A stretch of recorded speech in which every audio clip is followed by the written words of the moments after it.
안녕하세요. 예, 만나 뵙게 돼서 반갑습니다. 자, 같이 기도하고 시작하겠습니다. 거룩하시고 자비로우신 살아계신 아버지 하나님, 많은 사람들 가운데 저희들이 먼저 이 하나님의 사랑을 깨닫고 영원한 천국의 산 소망을 가지고 살아갈 수 있도록 인도해 주시고 은혜 베풀어 주심을 진정으로 감사드립니다. 저희가 어떻게 이 귀한 복음의 말씀을 접하고 또 이 말씀을 깨닫게 되었는지 모든 것이 주님의 은혜이고 큰 사랑입니다. 그 크고 놀라운 사랑을 받은 저희들 항상 날마다 감사하는 삶을 살아가게 하시고 또 하나님께서 저희 교회에게 맡겨주신 이 귀한 복음을 참으로 힘있게 전하는 삶을 살아갈 수 있도록 인도해 주시옵소서. 우리 광주 무등교회를 통해서 하나님의 선하신 뜻이 나타나고 또 우리 교회를 통해서 계속해서 복음이 힘있게 전해짐으로 말미암아 이 교회당에 정말 하나님의 귀한 알곡들로 가득가득 차고 넘칠 수 있도록 하나님께서 인도해 주시고 도와주시옵소서. 오늘 또 주일을 맞이해서 우리 형제 자매님들을 말씀 앞으로 인도해 주심을 감사드립니다. 각자 필요한 말씀으로 교훈해 주시고 또 마음 가운데 위로해 주시고 힘을 주셔서 신앙생활을 더욱 힘있게 할 수 있도록 도와주시옵소서. 예수님의 이름으로 기도드렸습니다. 아멘. 자, 우리 성경 시편 1편을 찾아보겠습니다. 시편 1편입니다.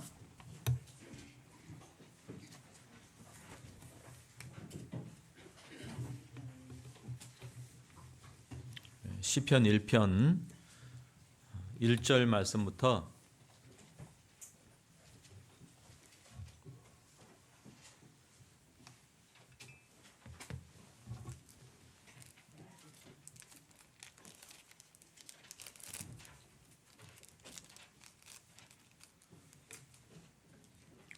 자, 시편 1편 1절 말씀부터 6절 말씀까지 자, 천천히 우리 같이 읽어보도록 하겠습니다.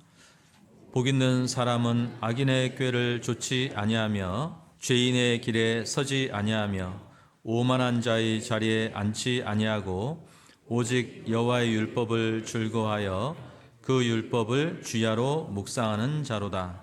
저는 시냇가에 심은 나무가 시절을 좇아 과실을 맺으며 그 잎사귀가 마르지 아니함 같으니 그 행사가 다 형통하리로다. 악인은 그렇지 않으며 오직 바람에 나는 겨와 같도다. 그러므로 악인이 심판을 견디지 못하며 죄인이 의인의 회중에 들지 못하리로다. 대저 의인의 길은 여호와께서 인정하시나 악인의 길은 망하리로다. 예, 반갑습니다. 저는 우리 광주 무등교에서 제일 가까운 광주 동부교회에서 왔습니다. 그 전에는 제일 가까운 교회가 봉선교회, 저희 교회에서 제일 가까운 교회가 봉선교회, 또 화순교회가 가까웠거든요. 봉선교회도 그렇고 화순교회도 저희 교회에서 차로 10분이면은 갈 수 있는 그런 거리인데 오늘 와 보니까 조금 가까운 것 같아요. 한 9분 정도. 9분 정도 이렇게 소요되더라고요. 초행길이어서 아마 길이 익숙하면 더 빨리 올 수도 있을 것 같다라는 생각이 듭니다. 가까운 교회에 이렇게 무등교회가 또 자립하게 돼서 하나님 앞에 너무 감사하고 시작은 미약하지만 하나님의 선하신 뜻이 이 교회 가운데 틀림없이 계획된 것이 있을 겁니다. 그것을 믿음으로 잘 받아들이시고 또 함께 한다면 교회도 복이 되고 가정에도 복이 되고 각자 신앙에도 복이 되는 그런 일들이 계속 이어지리라고 생각합니다. 오늘 전하고 싶은 말씀은 시편 1편에 있는 말씀 중에 마지막 6절에 있는 말씀을 같이 좀 생각하면서 나누고 싶습니다. 대저 의인의 길은 여호와께서 인정하시나 악인의 길은 망하리로다. 이 말씀을 읽으면서 자, 의인의 길은 여호와께서 인정하신다 그랬잖아요. 자, 우리는 누군가에게 인정받고 싶죠. 누구나 다 인정받고 싶습니다. 특히 내가 사랑하는 사람에게는 더 인정받고 싶죠. 저는 이 말씀 읽으면서 대저 의인의 길은 여호와께서 인정하시나. 자, 하나님께 인정받는 삶을 살아갈 수만 있다면, 내 자신이 하나님 앞에 인정받을 수만 있다면, 물론 우리 모두는 구원받은 하나님의 자녀로서 하나님께서 다 인정하고 계시지만, 머지않아 주님 앞에 섰을 때 정말 잘하였다 충성된 종아라는, 또 하나님께서 다윗을 내 마음에 합한 자다라는 그런 칭찬을 하신 것처럼, 머지않아 주님 앞에 섰을 때 좀 하나님 앞에 인정받을 수 있다면 내 삶이, 그러면 너무 기쁘겠다, 너무 감사하겠다, 뭐 그런 생각을 합니다. 지금도 물론 합니다. 그래서 시편 1편은 여기 이제 의인의 삶과 그 악인의 삶에 대해서 말씀하고 있는데요. 그 결론은 의인의 길은 여호와께서 인정하신다 그랬습니다. 근데 의인, 뉴스를 들어보면 이제 세상 사람들이 생각하는 의인은 뭐냐면 의롭게 살아가는 사람. 예전에 그 충청도 어느 지역에 큰 그 물난리가 났었어요. 그때 자신을 희생해서 몇몇 사람을 이렇게 생명을 구해준 사람이 있습니다. 그 사람을 신문에 보니까 의인이라고 하더라고요. 의인 누구누구. 자기를 희생해서 자기 목숨을 아끼지 않고 그 물에 빠져가는 그 죽은 사람을 건졌다 이거예요. 세상 사람들은 자기를 희생해서 다른 사람을 이롭게 하는 것, 생명을 구하는 그런 사람을 의인이라고 하는구나. 근데 성경은, 하나님은 의인을 뭐라고 말씀하시냐면, 예수님의 그 한량없는 은혜로, 예수님의 그 십자가 은혜로 구원받은 그리스도인을 의인이라고 합니다. 무엇을 해서 의인이 되는 것이 아니라 하나님께서 하신 것을 믿음으로 말미암아 그것을 받아들인, 그것을 의인이라 그래요. 그런데 그 의인의 길은 여호와께서 인정하시지만 악인의 길은 망한다 그랬습니다. 자, 의인이 될 수 있는 것은 첫 번째 거듭나야 되는 겁니다. 거듭났을 때 의인이 되는 것이고 의인의 삶을 살 수가 있는 거예요.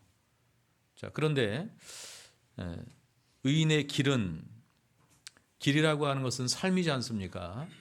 의인의 길은 여호와께서 인정하신다.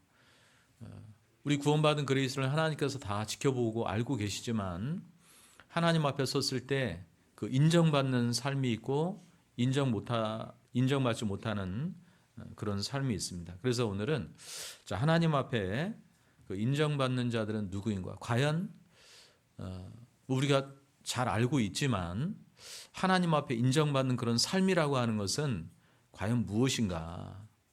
그에 대해서 좀 깊이 한번 생각해 보고 싶습니다. 저희 교회 어떤 자매님은 서울에 아주 유명한 그 인류대학이라고 하는 그 대학을 다니셨어요. 오래전에. 근데 그 자매님이 그런 말씀 하시더라고요. 자기는 아버지가 기뻐하는 모습을 보면 너무 행복했다는 거예요. 어머니도 물론 계시지만, 그래서 아버지가 가장 기뻐하는 것이 무엇인가 봤더니 자기가 학교에서 시험을 봤을 때 좋은 성적을 거둬오잖아요. 그러면 아버지가 그렇게 기뻐하시고 또 주변 사람들한테 이렇게 자랑을 한다라는 거예요. 그래서 그 아버지 기뻐하는 모습을 보고 내가 공부를 잘해야 되겠다. 아버지한테 인정받고 싶어서 그래서 공부를 열심히 했다는 거예요. 공부를 열심히 해가지고 좋은 대학을 들어갔어요. 아버지한테 인정을 받았죠. 사람들은 누군가에게 인정받고 싶어하는 그런 욕구가 있습니다. 그런데 우리 구원받은 그리스도인은 그런 욕구를 뛰어넘어서 나를 구원해 주신 하나님, 내 삶의 주인이 되신 하나님께 인정을 받아야 되겠다. 물론 사람들한테 인정받는 것도 좋은 일이지만 그보다 훨씬 더 중요한 것은 하나님 앞에 인정받는 삶이에요. 우리가 복음을 전하면서 때로는요, 무시를 당할 수도 있고 인정받지 못하는 그런 삶을 살 수도 있습니다. 하지만 괜찮습니다. 큰 문제되지 않습니다. 그런데 하나님 앞에 섰을 때 내 삶을 인정받지 못한다면 좀 문제가 되지 않겠습니까? 천국은 가겠지만, 그렇죠? 하나님께서 우리에게 베풀어 주시고자 하는 것은 영원한 구원, 또 영원한 영광입니다. 자, 영원한 구원을 받았으면 이제 영원한 영광, 그렇죠? 하나님 앞에 인정받는 그런 삶을 살아야 되겠다라는 마음을 갖는 것이 당연한 것이라고 생각합니다. 자, 고린도후서 10장을 한번 보겠습니다.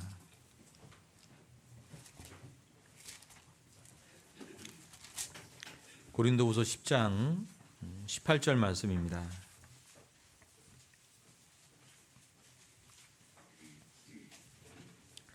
고린도후서 10장 18절 말씀 같이 읽겠습니다. 옳다 인정함을 받는 자는 자기를 칭찬하는 자가 아니요 오직 주께서 칭찬하시는 자니라. 자, 인정받는 자, 옳다고 인정받는 자는 자기가 자기를 칭찬하는 것이 아니고 나는 지금 잘하고 있어. 나는 누구보다 훌륭해. 그것이 아니라 오직 주께서 칭찬하는 자신이라 그랬습니다. 나는 지금 잘하고 있다라고 생각하는 것은 물론 그것이 뭐 잘못됐고 나쁘다 그런 것은 아니고 큰 착각에 빠질 수도 있습니다. 당신 착각하고 있어. 너 착각하고 있다 이런 얘기 많이 듣지 않습니까? 사람들은 누구나 다 그래요. 자기 중심적이잖아요. 자기 자신에 대해서는요 완전히 객관적으로 바라볼 수가 없습니다. 물론 타인에 대해서 객관적으로 바라보는 것 자체도 우리가 힘들죠. 그런데 자기 자신에 대해서는 이렇게 좀 좋게 여기는, 내가 이렇게 한 것은 이유가 있어, 타당해, 그리고 내 잘못이 아니야, 저 사람 잘못이야, 이렇게 자기를 변론하려고 하고 자기를 좀 좋게 생각하려고 하는, 뭘 못했을 때 이유가 있는 것이고 잘했을 때는 되게 자기 자신을 칭찬하고 그런 경향이 있습니다. 그리고 사람은 자기 자신을 바라보거나 타인을 바라볼 때 그 중심을 알 수가 없어요. 마음을 알 수가 없잖아요. 겉으로 드러난 그 행위, 행동으로 그 사람을 평가하고 자기 자신을 평가하는 경우가 상당히 많이 있습니다. 그래서 하나님은 나 여호와는 중심을 보신다 그랬지 않습니까? 하나님은 그 마음 중심을 보고 잘했다, 잘못했다, 옳다, 그러다라는 것을 평가하십니다. 그러니까 내가 내 자신을 잘했다 칭찬하는 것이 아니라 오직 주께서 칭찬하시는 게 아니라 하나님께 칭찬받을 수 있다면 그것은 정답일 거예요. 그 요한복음 8장에 간음 중에 잡힌 한 여인을 예수님 앞에 데리고 왔습니다. 바리새인들, 서기관들이요. 예수님을 시험하기 위해서 데리고 왔죠. 자, 간음 중에 잡혔는데 우리 율법에는 돌로 치라 했는데 선생님 어떻게 하면 좋겠습니까? 어떻게 해야 될까요? 율법엔 돌로 치라고 했는데 율법에 그렇게 되어 있으니까 돌로 쳐 죽이라고 하면요, 그 살인 교사자가 되는 거예요. 불쌍하니까 살려주라 그러면 율법을 어기게 되는 것이 되겠죠. 근데 예수님께서 뭐라고 말씀하셨어요? 너희 중에 죄 없는 자가 먼저 돌로 치라 그랬어요. 너희 중에 죄 없는 자가 먼저 돌로 치라. 그 말을 듣고 그 노인부터 시작해서 젊은이까지 돌을 내려놓고 그 자리를 다 떠났습니다. 그 누구도 돌로 칠 수 있는 자가 없죠. 죄 없는 자가 먼저 돌로 치라 그랬는데. 그때 예수님께서 중요한 말씀하십니다. 요한복음 8장 한번 보겠습니다. 요한복음 8장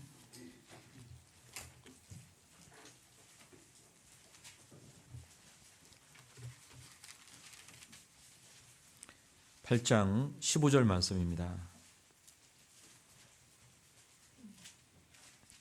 8장 15절 말씀 같이 읽겠습니다. 너희는 육체를 따라 판단하나 나는 아무도 판단치 아니하노라. 예수님께서 너희는 육체를 판단하나, 우리입니다. 우리는 그 사람의 어떤 행위, 겉으로 드러난 모습, 외적인 모습을 가지고 판단하나 나는 아무도 판단치 아니하노라. 예수님께서 아무도 판단치 않는다 그랬어요. 실은 판단할 수 있는 분은 예수님이지 않습니까? 그죠? 판단할 수 있는 유일한 분은 예수님이에요. 그런데 예수님은 아무도 판단치 않는다 그랬습니다. 그런데 만약에 우리가 누군가를 판단하는 것은 뭐예요? 예수님 머리 꼭대기 위에 올라와 있는 거예요. 그렇죠? 이제 우리 광주 무등교회 이름 참 좋네요. 무등교회. 이제 자립을 했습니다. 그런데 이제 어때요? 우리 광주교회에서 신앙생활 했을 때하고 좀 다르죠? 좀 다르게 생각되세요? 예, 다를 거예요. 다릅니다. 이제 그러다 보면 물론 더 책임감도 이제 느끼면서 잘해보려고 하잖아요. 잘해보려고 하는데 이게 맞아야 되거든요. 이게 탁 맞아서 이렇게 이게 잘 이렇게 돌아가야 되는데 잘 안 맞아요. 이렇게 처음에는 그냥 광주 교회에 있을 때는 그냥 이게 따라가면 되는데 내가 뭘 하려고 하니까 이제 안 맞는 거예요. 이렇게 그러다 보면 불평이 나오고 또 누군가를 판단할 수 있습니다. 정말 조심해야 될 것이 불평하는 거, 판단하는 거. 사탄 마귀가요. 우리 전도 집회하면은 그 사람 마음에 대한 그림이 있잖아요. 사탄 마귀가 삼지창을 딱 들고 여기 이제 그 짐승들이 딱 있죠. 삼지창이요. 탁 찌릅니다. 야, 너 가서 불평불만 좀 해라. 너 좀 판단 좀 해라. 라고 탁 충동질해요. 거기에 속아 넘어가면 절대 안 됩니다. 하나님이 그렇게 하라고 하신 것이 절대 아니에요. 사단 마귀가 하라고 하는 거예요. 그래서 처음에 이렇게 잘 마음을 잘 맞춰가는 과정이 있어야 돼요. 그런 과정이 필요합니다. 그때 판단하지 않는 거, 그죠? 나는 아무도 판단치 아니하노라. 예수님께서 아무도 판단치 아니했는데 내가 무엇을 조금 한다고, 내가 무엇을 좀 잘한다고 잘 못하는, 또 약간 좀 뒤처져 있는 분들을 판단하는 것은 결코 옳은 것이 아니다 이거예요. 그래, 예수님도 아무도 판단치 않았어. 내가 누군가를 판단하는 것은 내가 지금 예수님 머리 그 꼭대기 위에 지금 올라와 있는 거예요. 그렇죠? 판단하면 안 된다라는 거예요. 그래서 그 로마서 14장 10절에는 내가 어찌하여 내 형제를 판단하느냐, 어찌하여 내 형제를 업신여기느냐. 너는 대체 누구냐?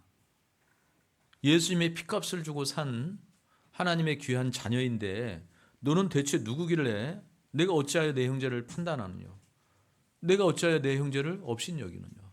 하나님 앞에 큰 죄가 될 수 있다는 겁니다. 고린도전서 4장을 보겠습니다. 고린도전서 4장 5절 말씀입니다.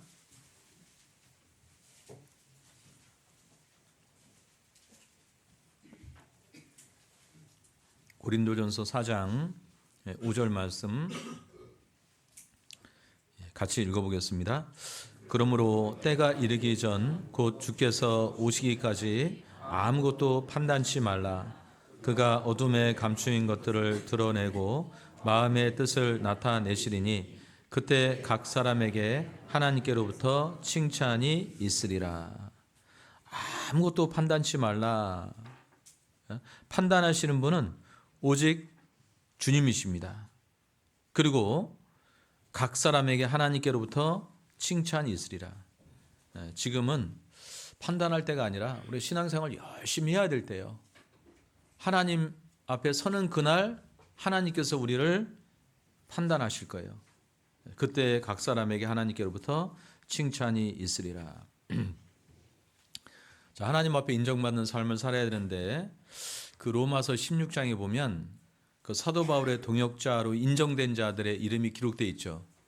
사도 바울의 동역자로 인정된 자들, 그렇죠? 동역자로 인정된 자들의 이름이 쭉 기록되어 있어요. 자, 한번 찾아보겠습니다. 로마서 16장.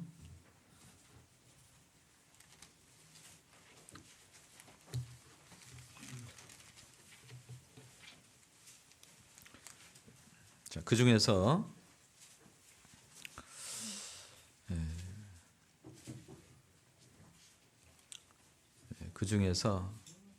여기 베베도 있고요, 브리스가와 아굴라도 있고요. 그 중에서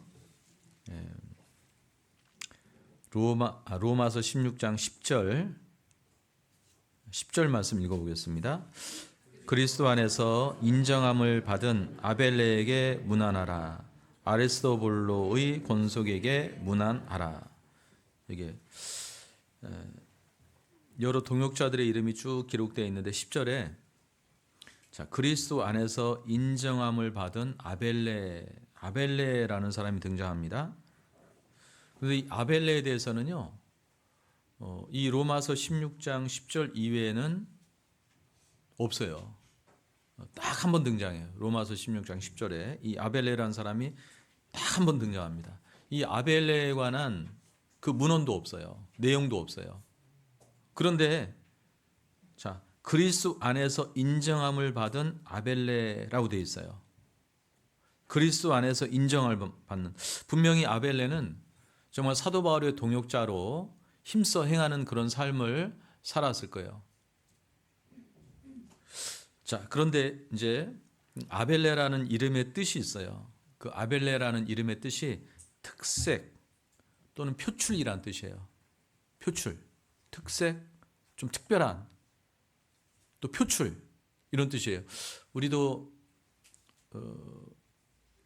자녀들 이름을 지을 때 고민하고 짓죠. 옛날에는 그렇지 않았다고 하는데 요즘은요, 아주 그냥 고민하면서 이름을 짓습니다. 그런데 특히 유대인들은 이름을 지을 때 그 부모의 마음, 그리고 특별히 그 자녀가 이러한 삶을 살기를 원한다라는 그런 아주 이름이 굉장히 중요해요. 이 아벨레라는 이름이 흔한 이름이 아니었는데 그 로마 황제 가문에 가끔 사용되었던 이름이라 그래요. 근데 이 아벨레가 어떻게 살았는지, 어떤 신분인지 몰라요. 그런데 딱 한 번 등장하는데 그리스도 안에서 인정함을 받는 아벨레라고 되어 있거든요. 그런데 여기 이제 이름의 특징이 특색, 표출이라는 것을 보면 아마 이 아벨레가 좀 개성이 강한 사람이었던 것 같아요.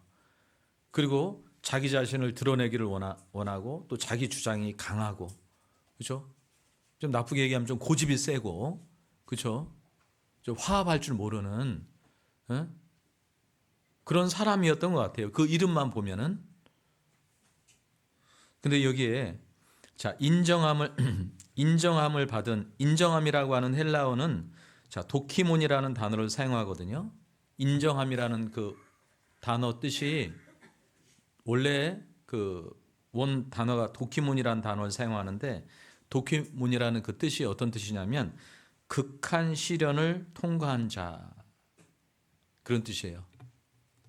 그러니까 이 아벨레가 그리스도 안에서 인정을 받은 아벨레, 이 아벨레가 자기 주장도 강하고 굉장히 고집도 세고 그렇지만 도키몬, 극한 시련을 통과함으로 말미암아 다듬어져서, 이 복음을 깨닫고 다듬어져서 이제는 정말 하나님 앞에 인정받는 그런 일꾼이 되었던 것 같습니다. 다시 말씀드려서 자, 우리가 자, 구원을 받았습니다. 구원을 받았는데 어때요? 구원을 받고 막 뭐 하루아침에 막 그 진짜 하나님께서 쓰시기에 합당한 그런 도구가 되는 것은 아니잖아요. 그렇죠? 버려야 될 것이 많이 있습니다. 다듬어져야 될 것이 많이 있는 거예요.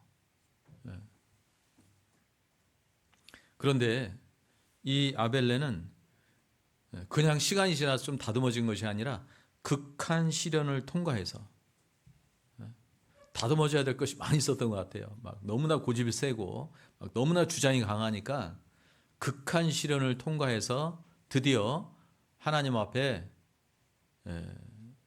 귀한 일꾼으로, 하나님의 도구로 사용되어지는 그런 삶을 살았던 것 같습니다. 우리도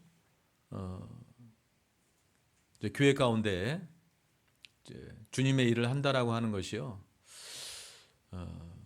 어떻게 보면 참 쉽지만 또 굉장히 어려운 것이, 왜 어렵냐면 사단 마귀가 있거든요. 사단 마귀가 그걸 되게 싫어해요. 그러니까 어떻게 해서든지 방해합니다. 어떻게 해서 장애물을 굉장히 많이 놔요. 그 못하도록, 그런 삶을 살지 못하도록.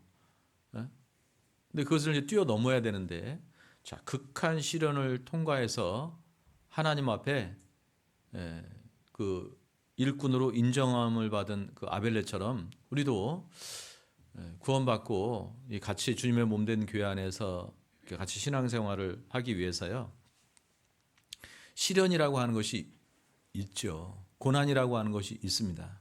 그렇죠? 그런데 우리 육신적으로는 어떤 고난과 시련을 싫어하죠. 좋아하는 사람이 어디 있어요? 그냥 편하게 신앙생활을 하고 싶죠. 우리 광주교회에서 같이 신앙생활 하다가 무등교회로 자립한다고 하니까 여기 우리 형제자매님들 다 좋아하셨어요? 야, 드디어 우리의 소원이 이루어지는구나. 드디어 자립이다. 네? 그러셨어요? 아니면 그냥 광주교회에서 신앙생활하면 안 될까? 그런 마음이 있으셨죠? 네? 네, 솔직히 그랬을 거예요. 왜? 이 육신은 희생하기 싫어요. 편안하게 살기를 원해요. 그러면 하나님 앞에 섰을 때요, 별 영광이 없는 거예요. 하나님께서 우리에게 주시고자 하는 것은 뭐예요? 구원받은 그리스도인에게 주시고자 하는 것은 영광이거든요. 우리가 그런 욕심을 내야 되는데 사단 마귀는 그 못하게 한다니까요. 아니 우리 광주교회 가까운데, 지금 광주교회 나 너무 좋은데 뭘 여기서 자립을 하라 그래. 자립을 하면 헌금도 많이 해야 되고, 봉사도 많이 해야 되고, 또 전도도 이제 막 안 할 수 없고, 그 육신적으로는 싫어해요. 이렇게. 그게 누가 주는 마음이에요? 하나님이 주신 마음이에요? 하나님이 야, 너 자립하면 안 된다. 사탄 마귀가 주는 마음이에요. 그거를 탁 잡으면 안 된다 이거요. 분별할 수 있어야죠. 이 마음이, 내 마음이 하나님께서 주신 마음이냐, 사탄 마귀가 주는 마음이냐. 사탄 마귀가 주는 마음들이 있죠. 가룟 유다에게 예수 팔 생각을 집어넣었더니 사단 마귀가요. 그러니까 사단 마귀가 잘못된 생각도 집어넣는다니까요. 그러니까 이 생각이라고 하는 것이 어때요? 내가 생각하고 싶은 것만 생각나는 게 아니잖아요. 생각하고 싶지 않은 것들이 수없이 지나가죠. 근데 이 생각이 하나님이 주시는 생각이냐, 사탄 마귀가 주는 생각이냐 분별할 수 있어야 돼요. 사탄 마귀가 주는 생각이라면 쳐내버려야죠. 주님이 주신 마음이라면 내가 희생하고 더 수고스럽고 어려운 길이라 하더라도 그것을 잡고 가야 되는 거예요. 그것이 바로 하나님께 인정받는 삶의 시작이라고 할 수 있습니다. 그래서 말씀을 통해서요, 이 육신의 생각이 굴복이 돼야 되는 거예요. 꺾여야 되거든요. 근데 안 꺾이면 아벨레의 이름처럼 특색, 표출, 자기를 막 표출하고 자기 주장을 하고 자기 의견을 관철시키려고 하고, 아닙니다. 인정을 받는, 꺾여야 된다는 거예요. 말씀 앞에 자신을 굴복시킬 때 드디어 이 아벨레처럼 아벨레 앞에 붙어 있는 그리스도 안에서 인정함을 받은 누구가 될 수 있는 거예요. 예수님도 자, 공생애를 시작하기 전에 갑자기 공생애를 시작하는 것이 아니에요. 공생애를 시작하기 전에 뭐가 있었어요? 사탄 마귀의 시험이 있었잖아요. 그렇죠? 그 시험에 승리하시고 공생애가 시작된 거예요. 그렇죠? 성경 야고보서 한번 보겠습니다. 야고보서 1장.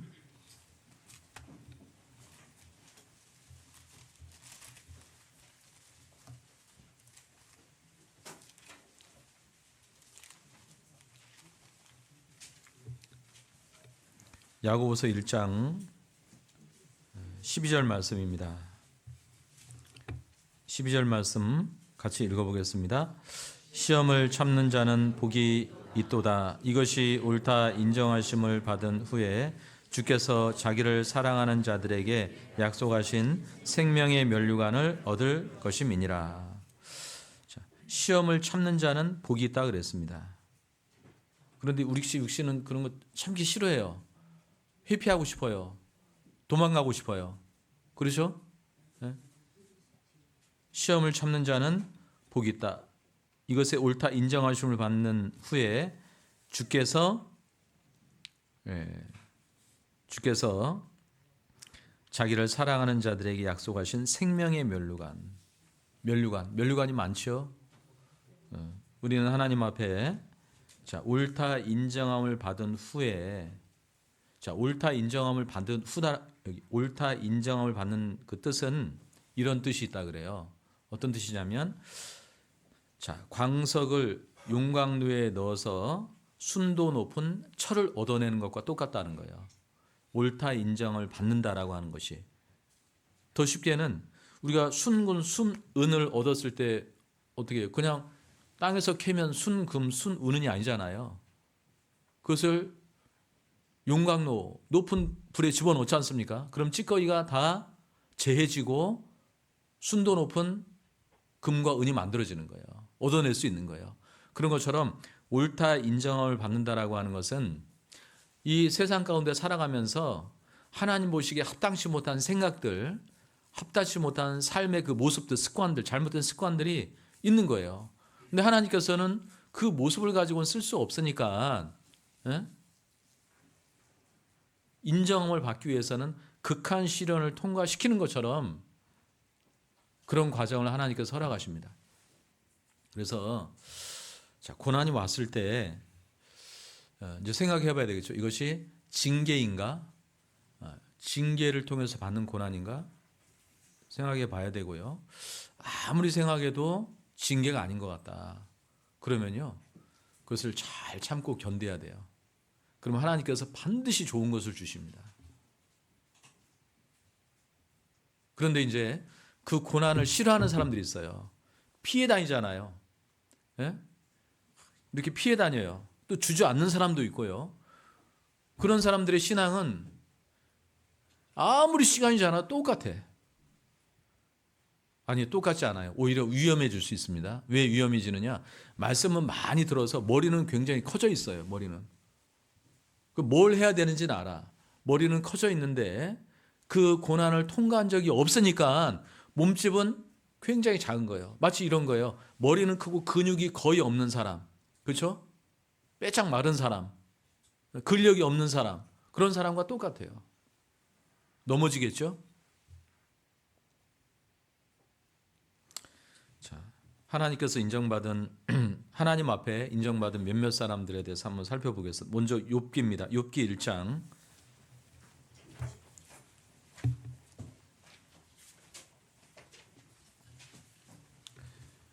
욥기 1장 8절 말씀입니다. 욥기 1장 8절 같이 읽어보겠습니다. 여호와께서 사단에게 이르시되 내가 내 종 욥을 유의하여 보았느냐? 그와 같이 순전하고 정직하여 하나님을 경외하며 악에서 떠난 자가 세상에 없느니라. 자, 욥이 고난을 통과하면서요, 이 마음이 단단해졌어요. 제가 그 충청도 계룡이라는 곳에서 목회를 조금 했었습니다. 그 계룡대, 우리 형제님들은 아실 거예요. 계룡대 이제 상군 본부가 있잖아요. 육군, 공군, 해군 3분 본부. 군인들이 많아요. 근데 이제 그 교회에도 군인들이 좀 많아요. 근데 여러 부류의 군인들이 있어요. 공군도 있고, 해군도 있고, 육군도 있고, 특전사도 있고, 사병도 있고, 부사관도 있고, 장교도 있고. 그런데 그 군기라고 하는 것이 있죠. 군기. 예. 군기가 제일 누가 봐도 야 군기가 바짝 들었다 하는 그런 형제들이 있어요. 특전사들.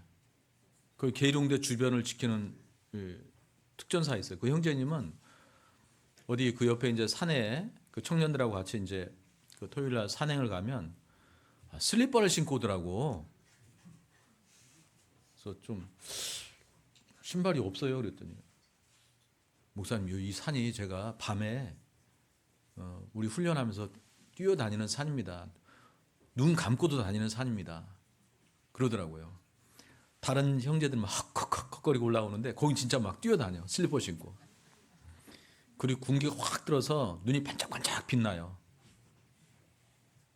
공군 좀 약간 눈이 풀어져요. 해군은 좀 많이 풀어져. 자, 우리는 구원받은 그리스도의 군사죠. 네? 눈이 어떻게 해군 눈이에요? 특전사 눈입니까 지금? 네? 졸음이 슬슬 올려고. 자, 욥이 고난당한 것을 한번 생각해 보세요. 이 한 가지라도 이 기쁜 마음으로 감당할 수 있겠어요? 10 자식이 다 죽었어요. 하루아침에. 10 자식 중에 한 자식이 죽어도 큰 슬픔일 거예요. 그러죠? 10 자식이 다 죽었어요. 재산이 다 날아갔어요. 몸에 병이 찾아왔어요. 가장 사랑하는 아내가 자기를 저주해요. 친구들도 위로하답시고 왔는데 그 친구도 위로가 되지 않아요. 판단해요, 자기를. 위로자가 아무도 없는 거예요. 자, 이걸 이길 수 있을까요? 근데 욥은 이 고난을 잘 극복했잖아요. 그렇죠? 그가 나를 단련하신 후에는 내가 정금같이 나오리라. 처음에는 이 욥의 친구들도 그렇고 이 아내도 마찬가지고 욥도 이 고난 당하는 것이 이해가 안 되는 거예요. 내가 왜 이런 고난을 당해야 되지? 그런데 깨달았잖아요. 아, 하나님께서 나를 단련하기 위해서 그리고 더 좋은 것을 주시기 위해서 이 고난을 허락하셨구나. 고난 받는 것을 두려워하거나 주저해서는 안 된다라는 거예요. 그 로마서 16장에 소개되어 있는 그 아벨레처럼 극한 고난을 통과해서 그렇죠? 하나님 앞에 인정받는 그런 삶을 사는 것이 우리가 원하는 삶 아닐까요? 우리 구원받은 그리스도인 삶이 아닐까요? 편안하게 그냥 세상에 있는 거 누릴 거 다 누리고 양다리 걸치고 예? 그렇게 주님 앞에 서고 싶은 마음은 없죠? 예? 자, 히브리서 11장을 믿음장이라고 하잖아요. 믿음으로 또 인정받은 사람들이 이렇게 많이 소개되어 있어요. 그렇죠? 한번 찾아보겠습니다. 히브리서 11장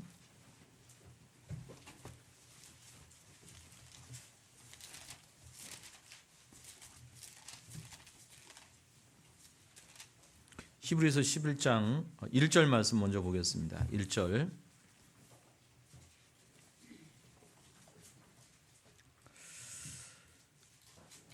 말씀 같이 읽어보도록 하겠습니다.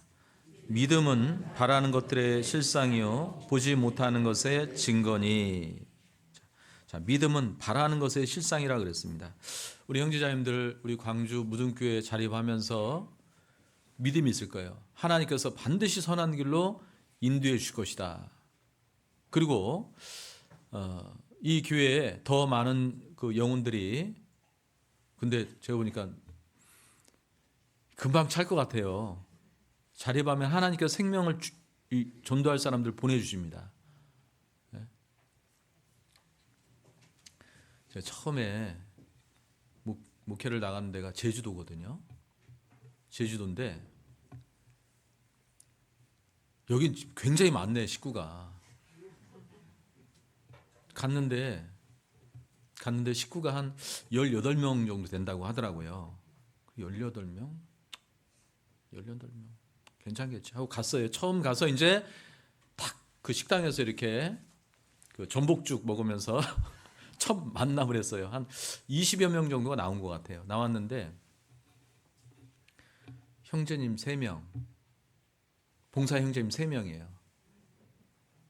그리고 나머지 절반은 어머니의, 절반은 은장이더라고요. 형제님 직업은 뭐예요? 무슨 일 하고 계세요? 예, 저는 지금 아파서 놀고 있습니다. 형제님 무슨 일을 하세요? 예, 저는 농사 짓고 있습니다. 농사. 아, 그래요? 형제님은 또 무슨 일을 하세요? 예, 저는 무슨 일을 하고 있습니다.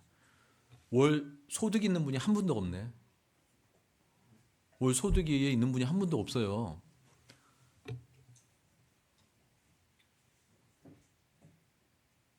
갔더니 여기는 교회당이라고도 있네. 아, 교회당이 없는 거예요. 교회당이 없는데 어디서 모이라는 거예요? 건축을 해야 된다고 그러더라고. 건축을 이제 해야 되겠지만 그럼 어디서 모이냐? 사택에서 모이자 그러더라고. 교회당이 없어요. 사택 앞 그 빌라 아파트 이렇게 하나 얻었는데 거기서 모이자 그래요. 그래서 그래요. 이런 교회도 있구나. 근데 당연히 그러는 줄 알고 이제 모였어요. 모여서 이제 사택에서 모이기가 좀 어려워서 청년 회의소인가? 청년 회의소, 그 마을에 있는 청년 회의소를 빌려서 이제 거기서 모임을 하면서 이제 건축을 했습니다. 건축을 했는데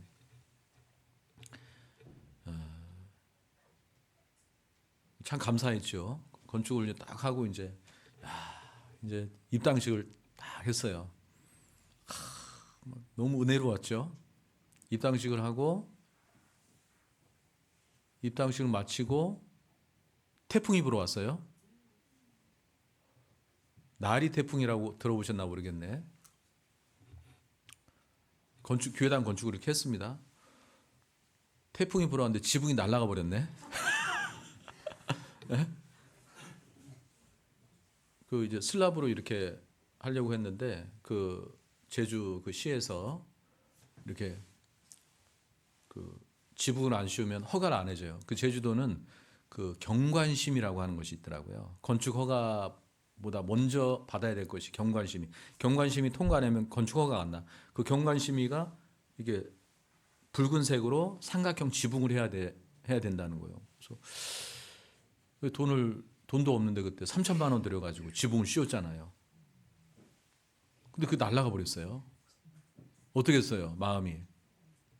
예? 지금 지나서 이제 말로 하니까 편안하게 얘기를 할 수 있지만 그때는 진짜 캄캄하더라고요. 예? 와, 이게 하나님 어쩐 일입니까? 입단식 끝나자마자 지붕이 날아가 버리고. 그런데 그게 은혜였다는 걸 나중에 알게 됐어요. 그 소식을 들으신 분들이 뉴스에서 막 나왔어요. 뭐 제주도가 물에 잠겼다, 뭐 하우스가 다 날아갔다, 뭐 피해가 심하다. 그러니까 제주도에 연고가 있으신, 제주도가 고향이신데 육지에서 신앙생활하는 여기도 제주도가 고향이신 분 혹시 있어요? 없으신가 보네. 그런 분들이 헌금을 많이 해주셨어요. 그 소식을 듣고. 그리고 좀 큰 교회에서 헌금을 많이 해주셨어요. 지금 날아갔다니까. 헌금을 많이 해주셨어요. 그래가지고 지붕이 날아가가지고 이제 제가 이제 그 시청에 갔죠. 손해배상 해달라. 우리 슬랍으로 하려고 그랬는데 당신이 삼각형으로 해가지고 날아갔다. 보상해달라 그랬더니 담당 공무원이 보상은 못 해주고 지금 워낙 피해가 심하니까 제주도에 심하니까 이거 우리가 이렇게 보상 못 해주고 이렇게 슬랍으로 이쁘게 자기가 정리는 해주겠대.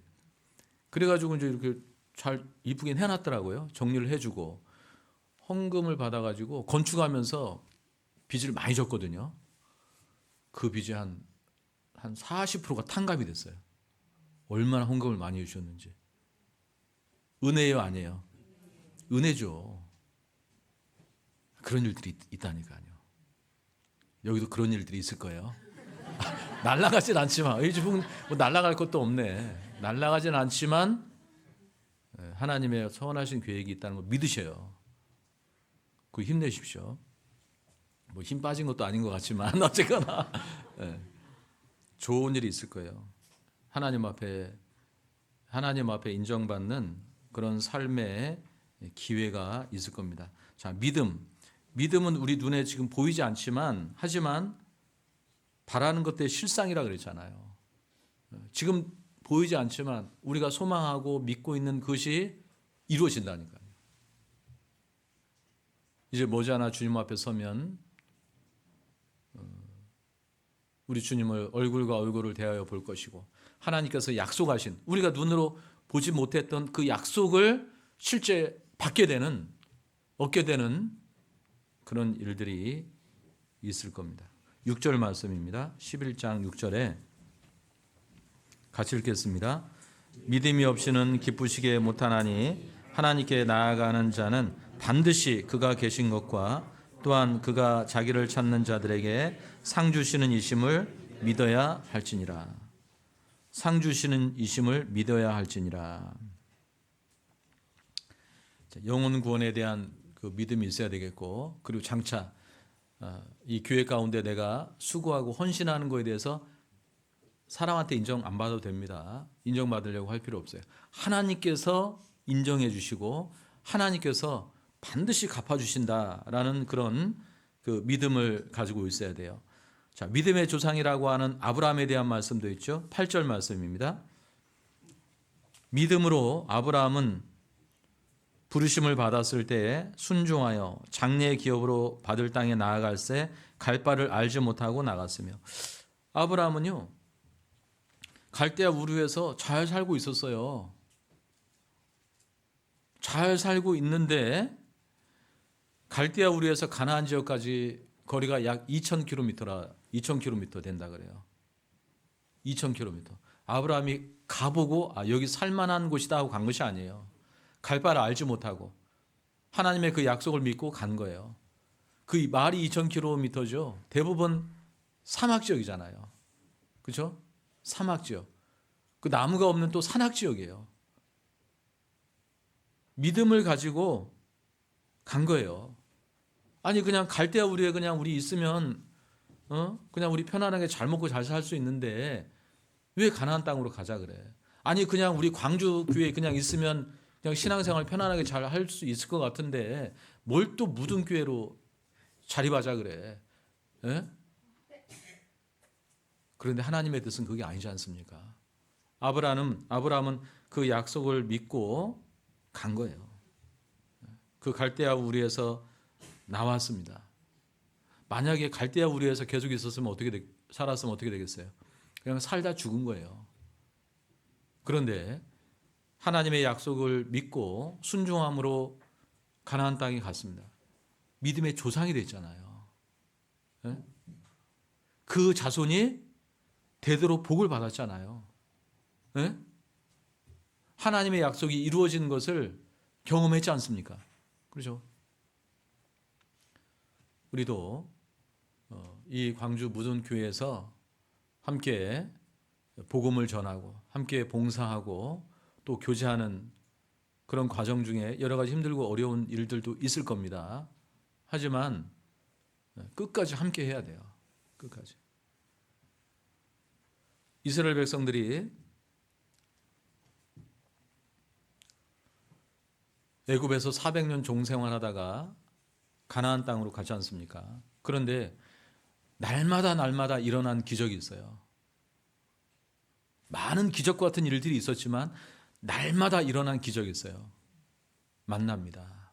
그리고 불기둥과 구름기둥이에요. 날마다 불기둥과 구름기둥으로 인도했습니다. 그런데 저도 그 성지순례 가면서 그 이집트에서 그 이스라엘로 이렇게 들어가는 길목에 그 안내자가 저기 안내해 주시는 분이 광야길을 쭉 버스 타고 가는데 내리라고 하더라고요. 중간에. 왜 내립니까? 그랬더니 광야 체험을 해야 된대요. 난 안 하고 싶은데 밖에 봐도 막 열기가 너무 뜨거운 거예요. 내리라고 해야 된다고. 이게 코스라고. 내렸는데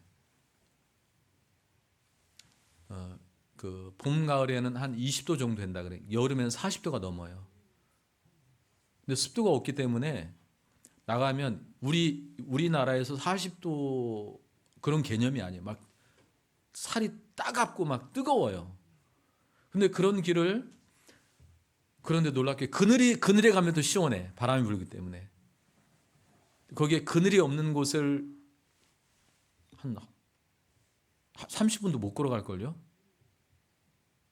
1시간도 못 걸어갈 거예요. 쓰러질 거예요. 그런데 그늘에 있으면 괜찮아요.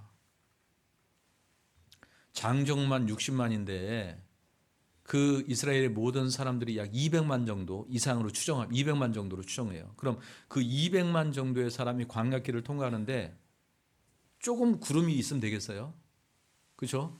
그 뜨거운 태양을 탁 막아주는, 그럼 진짜 그 구름이 다 이렇게 흘러가는 대로 이렇게 인도돼서 가고 있는 거예요. 그런데 어때요? 200만 정도의 사람이 같이 있다 보면 별별 문제가 다 있겠죠. 예? 우리 여기 이 정도 식구 있는데도 이렇게 문제되는 것들이 혹시 있을 수 있잖아요. 마음도 상하는 일이 있을 수 있고 200만 정도의 사람이 가다 보면 별일 다 있을 거예요. 그렇지만 거기 있어야 되는 거예요. 거기를 벗어나면 죽는 거예요. 구름 기둥으로 보호되고 있는 그 안에 있어야 되는 거예요. 하나님의 인도하심이 있는 거예요. 믿음을 가지고 우리도 하나님께서 우리 교회를 통해서 하나님의 그 역사를 우리 교회를 통해서 이루실 것이다. 우리 가정이 이 교회 가운데 함께 끝까지 동역하면 하나님께서 우리 가정에 복을 주실 것이다. 하나님께서 나를 다듬어서 지금 어떤 고난이 있다면 이거 도망하지 말고 주저하지 말고 이것을 잘 극복해야 되겠다. 그런 마음이 필요합니다. 시편 1편 다시 보겠습니다. 시편 1편 6절 말씀.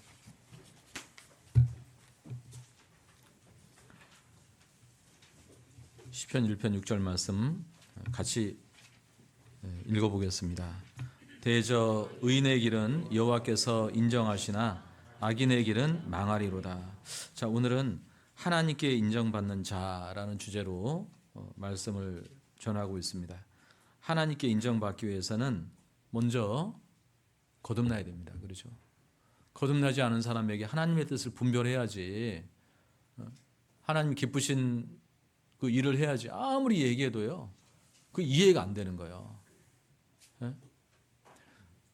마태복음 5장에 그의 열매로 그들을 알지니 그런 말씀 있죠. 그의 열매로 그들을 알지니. 가시나무에서는 가시 열매가 맺히는 겁니다. 포도나무에서는 포도 열매가 맺히는 거예요. 감람나무에서는 감람 열매가 맺히는 거예요. 가시나무에게 막 거름을 주고 물을 주면서 아니 좋은 열매를 맺혀야지, 포도 열매 맺혀라. 아무리 그렇게 얘기해도 가시 열매가 맺히는 거예요. 왜? 가시나무이기 때문에. 그의 열매로 그들을 알지니. 자, 좋은 열매를 맺혀야 되지 않습니까? 거듭나야 되는 거예요. 포도 열매를 맺히려면 포도나무가 돼야 되는 거예요. 근데 우리는 악한 나무였지 않습니까? 우리가 어떻게 좋은 열매를 맺을 수 있어요? 접붙임을 받았잖아요.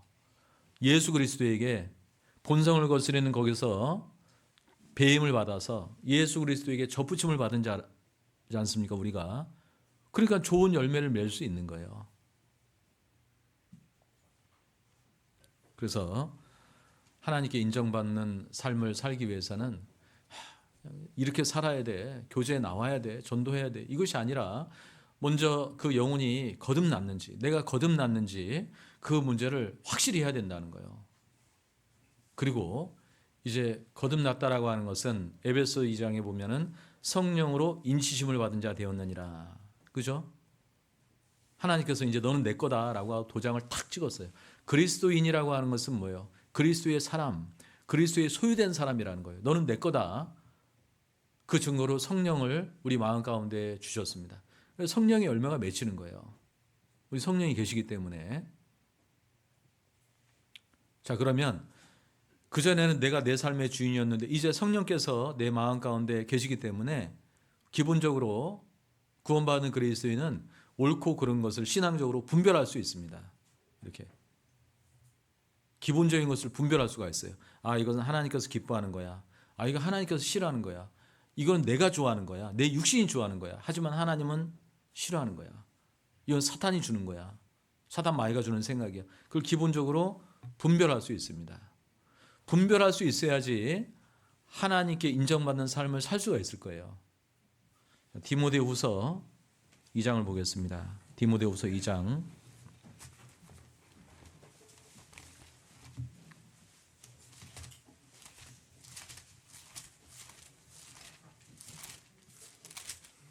디모데후서 2장 15절 말씀입니다.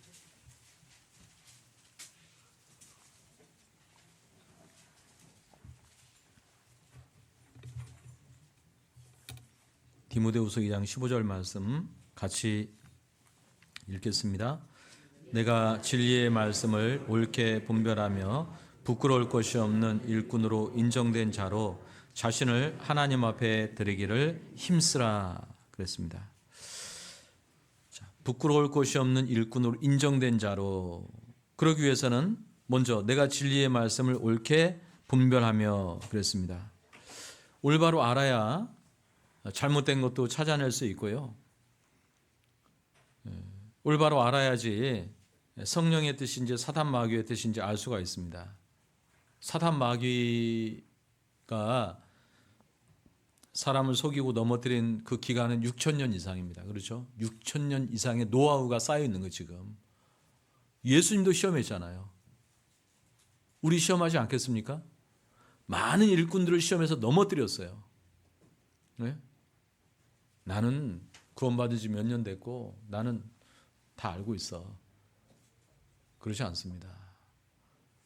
항상 겸손하게 끝까지 주님 붙잡고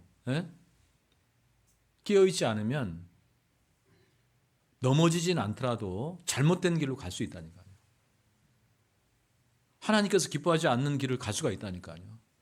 잘못된 선택을 할 수가 있어요. 왜? 자기 이 틀 안에 딱 갇혀 있는 거예요. 자기 상황에 딱 갇혀 있어요. 나는 이렇게 해야 돼. 난 이렇게밖에 못해. 그게 큰 착각입니다.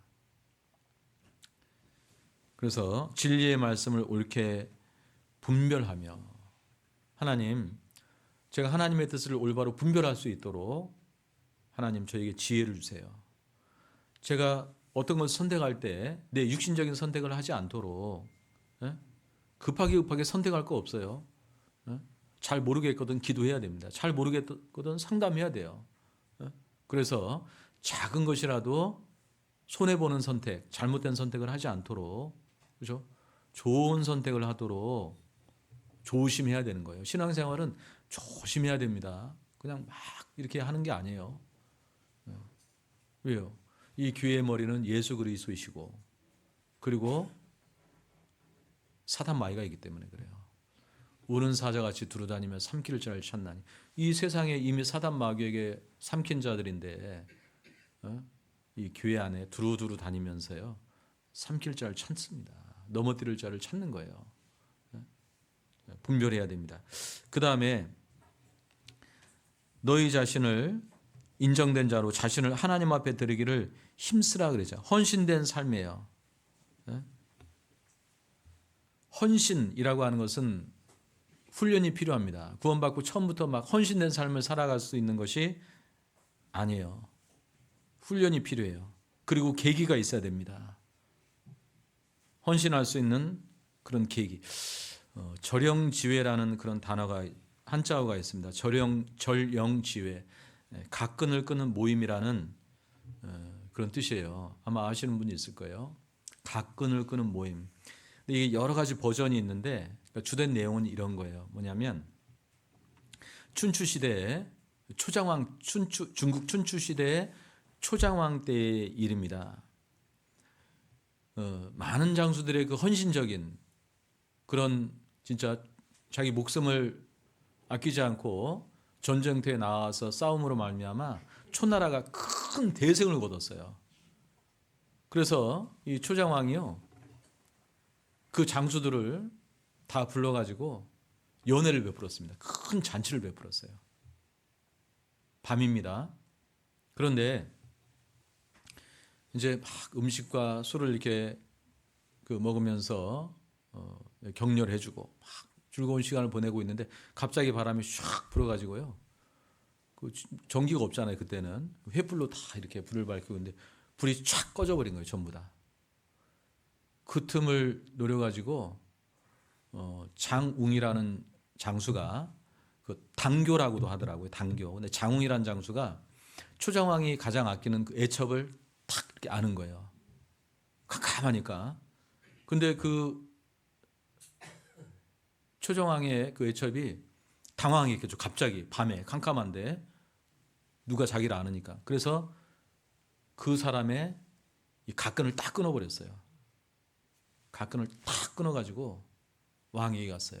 왕이시여, 지금 캄캄한데 누군가 나를 겁탈하려고 했습니다. 나를 안았습니다. 그 증거로 제가 이 가끈을 끊었습니다.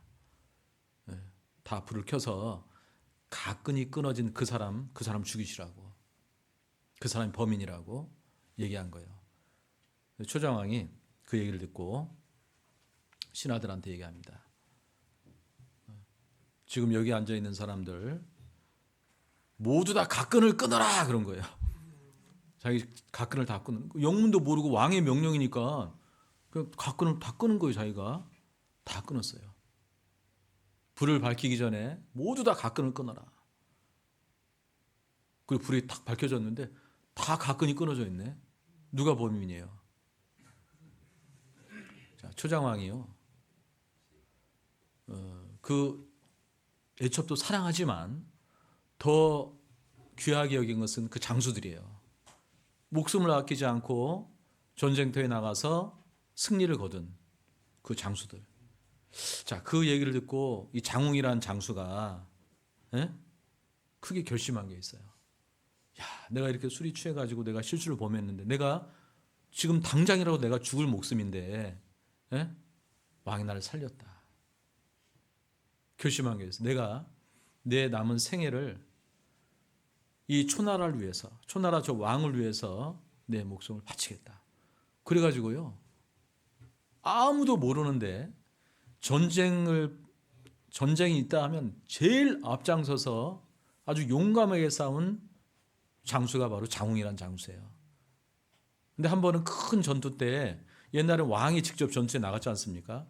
그 초장왕이 위기에 처했을 때 장웅이란 장수가 달려와서요, 그 왕을 탁 구해낸 거예요. 근데 왕이 궁금해서, 아니 너는 죽을 줄 알면서도 왜 이렇게 나를 건지러 왔냐? 왕이시여, 제가 고백합니다. 그때 제가 그 실수를 범했습니다. 근데 왕이 제 목숨을 살려줘서 제가 그때 결심을 했습니다. 그렇죠? 내가 이 나라를 위해서, 이 왕을 위해서 내가 목숨을 바치기로 결심했습니다. 장웅은 그런 계기가 있었어요. 자, 우리도 계기가 있죠? 어떤 계기예요?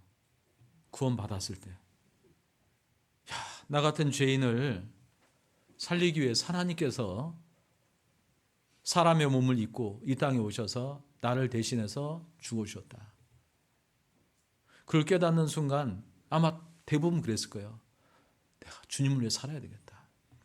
이 복음을 나만 알고 끝나면 안 되지. 이 복음을 힘있게 전해야 되겠다. 그런 결심을 하게 됐습니다. 물론 시간이 지나면서 그것이 약해지고, 또 사단 마귀가 쳐놓은 여러 장애물에 넘어지고 상처를 받고 깨지고 하면서 마음이 잠깐 느슨해지는 경우도 있었지만, 다시 하나님께서는 여러 가지 계기를 우리에게 주셨습니다. 학예 수양회를 통해서, 전도 집회를 통해서, 동계 수련을 통해서, 또 주변의 형제자매들의 간증을 통해서 다시 내 마음이 뜨거워지고 내가 이렇게 살면 안 되겠다, 그런 계기를 주시지 않습니까? 우리 광주 무등교회가 자립한 것도 특별한 계기, 여기에 있는 분들에게 특별한 계기라고 생각합니다. 이 복을 받을 수 있는 특별한 계기예요. 시각을 좀 주님의 마음으로 좀 바라봐야 된다 이거예요. 그리고 하나님께 인정받는 일꾼이 되기 위해서는요, 무엇보다 중요한 것이요, 하나님을 가까이 해야 되는 거예요. 누구를 가까이 하느냐, 이거 참 중요한 문제입니다. 신앙생활 하면서 지혜로운 자와 동행하면 지혜를 얻고, 그죠? 어리석은 자와 동행하면 뭐라 그랬어요? 망한다 그랬어요. 그런데 내가 있잖아요, 좀 신앙이 좀 안 좋은, 막 불평불만하고 판단하고 거룩하지 못한 그런 분들을 가까이 하잖아요. 금방 물들다니까, 이상하게. 금방 물들어요. 근데 참 희한한 게, 뭐 거룩한 삶을 살아가는 그런 분들을 가까이 하잖아요. 내가 또 거룩해지는 게 아니에요. 예? 나의 어떤 그렇게 하겠다는 의지와 내가 실제로 희생하고 헌신하는 거룩한 삶을 살았을 때 그렇게 점점 변하게 되더라고요. 하나님을 가까이, 주님을 가까이 하는, 주님을 닮아가는 그런 삶을 살아가죠. 시편 32편 보겠습니다. 시편 32편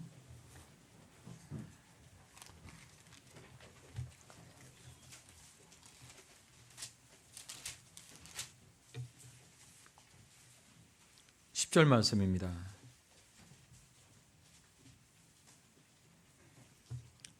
10절 말씀 같이 읽어보겠습니다. 악인에게는 많은 슬픔이 있으나 여호와를 신뢰하는 자에게는 인자하심이 두루리로다. 자, 악인에게는 많은 슬픔. 그런데 결국 악인이 돌이키지 않으면 그 슬픔이 지옥에서 영원히 지속될 거예요. 그죠? 악인에게도 하나님께서는 기회를 주십니다. 그런데 끝까지 그것을 거부하면 그 슬픔이 영속된다는 거예요. 그 반면에 여호와를 신뢰하는 자, 의인의 삶이죠. 여호와를 신뢰하는데 얼마만큼 신뢰합니까? 100% 신뢰하는 거예요. 하나님은 실수하지 않으십니다. 하나님은 가장 선하신 분이에요. 하나님은 모든 것을 알고 계셔요. 하나님을 100% 신뢰하는, 여호와를 신뢰하는 자에게는 인자하심이 두루리로다 그랬어요. 두루리로다. 자, 이 말씀은 7절 보겠습니다. 7절 말씀 같이 읽겠습니다. 주는 나의 은신처 이오니 환난에서 나를 보호하시고 구원의 노래로 나를 애우시리로다. 나를 애우시리로다. 이렇게 나를 이렇게 착 이렇게 지키고 계신 있잖아요. 나를 산성으로 이렇게 보호하고 계시는 그 주님의 그 주님의 모습 어때요? 너무나 감동 아닙니까? 주님께서 나를 이렇게 딱 그 애우시고 두르시고 나를 지켜주시고 보호하시고 나를 이렇게 인도해 가시는, 선한 길로 이렇게 인도해 가시는, 얼마나 감사해요. 자, 신앙생활하면서 때때로 어려운 환난이 있을지라도 하나님께서 나를 보호하시고 나를 애우고 계신다. 그러면요, 그 힘든 일이요, 힘들지 않는 거예요. 힘든 일이 사라지는 것이 아니라 힘이 들지만 힘들지 않은 거예요. 어떤 분들은 똑같은 강도의 어떤 어려움인데 그것을 막 굉장히 힘들어하고 막 불평불만하고 막 주저앉는 분이 있고, 어떤 분은 똑같은 어려움인데 그것을 탁 뛰어넘는 사람들이 있잖아요. 그렇죠? 아무것도 아닌 것처럼 뛰어넘는 사람들이 있잖아요. 왜 그렇습니까? 믿음이 있는 거예요. 하나님께서 나를 애우시리니, 하나님께서 나를 두르시고 나를 붙잡고 가시는데 무슨 어려움이 있겠냐 이거예요.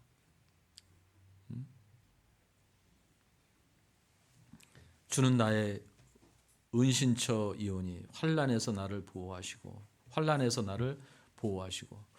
우리 시편 그 23편은 우리 구원받은 그리스도인의 삶의 여정이 처음부터 끝까지 딱 기록되어 있는 말씀이에요. 시편 23 짧은 말씀이지만 그렇죠?